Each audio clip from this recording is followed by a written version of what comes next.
सोचिए, एक खेल चल रहा है। एक ऐसा खेल जिसका बोर्ड है पूरा भारतीय उपमहाद्वीप।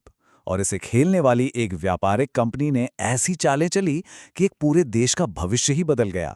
चलिए इस असाधारण कहानी को समझते हैं। ये सवाल ही अपने आप में बहुत बड़ा है ना, कि आखिर एक कंपनी जिसका काम सिर्फ व्यापार करना था, वो इतने बड़े और ताकतवर राज्यों वाले देश पर कब्जा कैसे कर लेती है। ये कोई एक दिन में नहीं हुआ। ये एक बहुत लंबी और सोची समझी प्रक्रिया थी। आइए इस पूरी प्रक्रिया की परतें खोलते हैं। हम इस पूरी कहानी को 5 हिस्सों में देखेंगे। पहले दौलत की दौड़ कैसे शुरू हुई, फिर कंपनियों के बीच टकराव में कौन जीता, इसके बाद बंगाल कैसे हाथ लगा जो कि एक सुनहरा पुरस्कार था, फिर देखेंगे पूरे उपमहाद्वीप पर विजय कैसे हुई, और आखिर में एक साम्राज्य को कैसे बनाया और चलाया गया। तो कहानी शुरू होती है 16वीं और 17वीं सदी से। उस जमाने में भारत की दौलत के चर्चे पूरी दुनिया में थे। ये दौलत यूरोप की ताकतों के लिए एक चुंबक की तरह थी। हर कोई इस दौड़ में शामिल होकर यहां से मुनाफा कमाना चाहता था। तो इस रेस में खिलाड़ी एक एक करके मैदान में उतर रहे थे।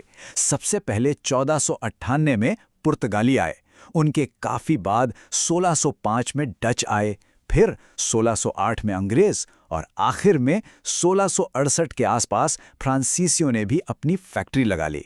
कौन कब आया ये बहुत जरूरी था, क्योंकि इसी ने आगे के टकराव की जमीन तैयार की। अब खेल अपने अगले दौर में पहुंचता है। यहां ब्रिटिश ईस्ट इंडिया कंपनी ने यह समझ लिया था कि अगर इस खेल को जीतना है तो बाकी खिलाड़ियों को मैदान से बाहर करना होगा, और उन्होंने यही करना शुरू किया, एक एक करके। सबसे पहले उन्होंने अपने छोटे यूरोपीय कॉम्पिटिटर्स को रास्ते से हटाया। 1612 में स्वाली की लड़ाई में पुर्तगालियों को हराया, और फिर 1759 में बेदारा की लड़ाई में डचों को। इसके बाद मैदान काफी हद तक साफ हो गया था, लेकिन एक सबसे बड़ा खिलाड़ी अभी भी बाकी था। जी हां, असली और सबसे बड़ी टक्कर थी फ्रांसीसियों से। वो सिर्फ व्यापार में ही नहीं बल्कि सैन्य ताकत में भी अंग्रेजों के बराबर के थे। और ये बात साफ थी कि भारत पर किसका राज होगा, इसका फैसला इन दोनों की लड़ाई के बाद ही होना था। इन दोनों के बीच सालों तक जंग चली, जिसे हम कर्नाटक युद्धों के नाम से जानते हैं। समझिए कि ये एक तरह का बेस्ट ऑफ 3 मैच था। पहले में फ्रांसीसी थोड़ा आगे रहे, दूसरा लगभग ड्रॉ रहा, लेकिन तीसरा, खासतौर पर 1760 की वॉन्डी वॉश की लड़ाई, वो था नॉकआउट पंच। इस एक जीत ने तय कर दिया कि भारत में अब सिर्फ एक ही यूरोपीय ताकत बचेगी, और वो थे ब्रिटिश। अब आता है कहानी का सबसे बड़ा टर्निंग पॉइंट, वो लम्हा जब कंपनी सिर्फ एक ट्रेडर से एक रूलर यानी एक व्यापारी से शासक बन गई।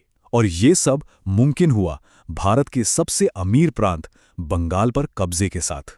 देखिए, इसकी नींव तो बहुत पहले 1717 में ही रख दी गई थी, जब मुगल बादशाह ने एक सुनहरा फरमान जारी किया। इस फरमान ने कंपनी को बंगाल में बिना कोई टैक्स दिए व्यापार करने की छूट दे दी।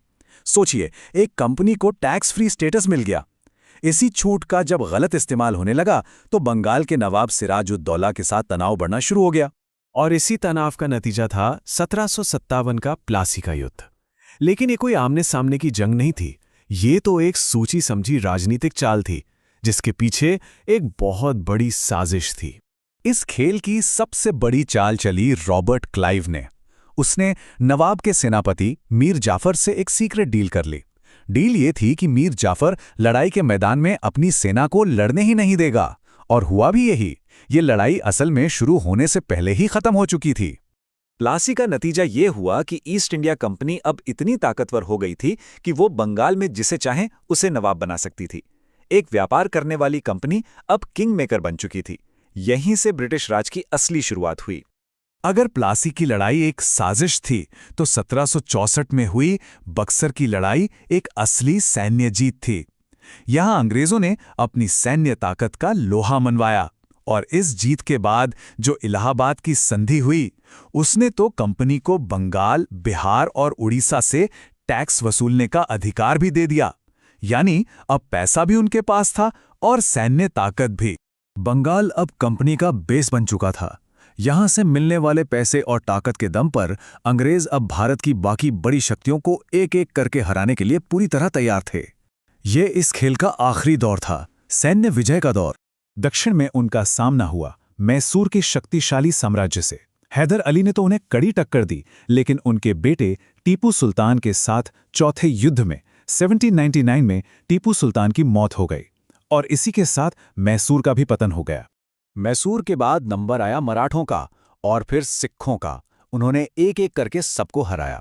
तीसरे एंग्लो मराठा युद्ध ने मराठा साम्राज्य को बिखेर दिया और दूसरे एंग्लो सिख युद्ध के बाद पंजाब भी उनके कब्जे में आ गया। अब तक सैन्य विजय का काम लगभग पूरा हो चुका था। अच्छा, लड़ाइयां जीतकर जमीन पर कब्जा करना एक बात है, लेकिन इतने बड़े देश पर हमेशा के लिए शासन करना यह बिल्कुल अलग बात है। सिर्फ सेना के दम पर यह मुमकिन नहीं था।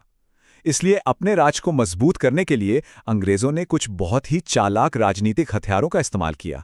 उनका सबसे खतरनाक राजनीतिक हथियार था सहायक संधि या सब्सिडियरी अलायंस।